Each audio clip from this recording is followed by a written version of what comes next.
오미크론 변이 확산의 여파로 코로나19 확진자가 급증하고 있습니다. 대구, 경북 지역도 마찬가지인데 특히 경북은 연일 최다 확진자 기록을 세우고 있습니다. 네, 취재기자 연결해서 자세한 소식 들어보겠습니다. 박근수 기자 화상 연결합니다. 네, 대구, 경북 지역의 코로나19 확산세가 뚜렷한 것 같은데요.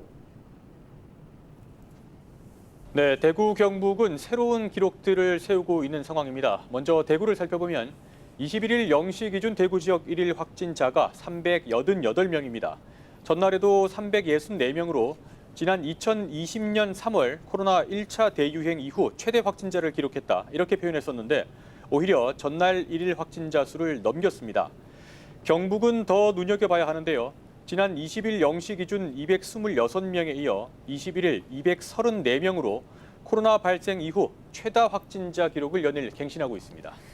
네, 전국적인 확산세다 보니 지역에서도 감염자가 늘 수밖에 없을 텐데 주요 집단 감염 사례는 어떻습니까?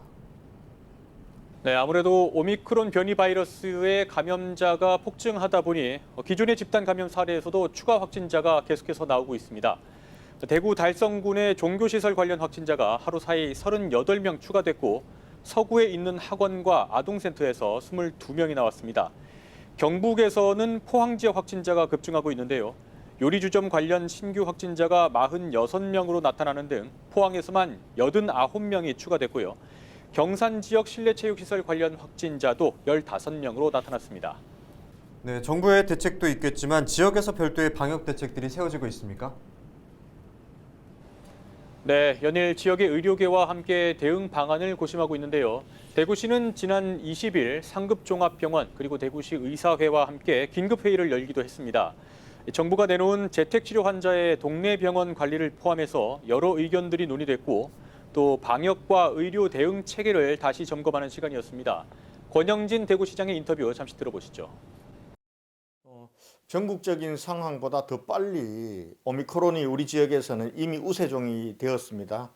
아마 앞으로 확진자 숫자가 굉장히 많이 증가될 텐데요. 이에 대비해서 우리 지역 의료계와 합심해서 병상을 추가로 확보하고 또 재택 치료를 안정적으로 하기 위한 모든 조치들을 철저히 지금 준비하고 있습니다. 대구시는 일단 확진자 규모에 따라 재택치료 비율이 높아질 수밖에 없는 만큼 다음 주 중 재택치료 관리기관을 13곳으로 늘리고 12곳을 추가 지정하기로 했습니다. 또 위험도에 따라 역학조사 우선순위를 결정하거나 격리 기준을 조정하도록 하고 3차 접종의 속도도 높인다는 방침입니다. 정부 차원에서 먹는 치료제 투여 대상이나 공급 범위를 확대했고 재택치료 환자를 동네 병의원이 관리하도록 했는데 관건은 얼마나 빨리 적용하느냐입니다. 또 늘어나는 재택치료자를 지역 병원이 감당할 수 있을지에 대한 고민도 필요할 것 같습니다. 네, 지역의 병상 상황은 어떤가요? 네, 아직까지는 여유가 있는 상황입니다. 대구와 경북 모두 40%대의 병상 가동률을 보이고 있는데요. 대구의 경우에는 하루 평균 900명까지는 대응할 수 있는 수준까지 병상이 확보됐습니다. 이후 폭발적인 환자 급증에 대비해서 추가 병상 확보에 주력하고 있는 상황입니다. 네, 박근수 기자 수고했습니다.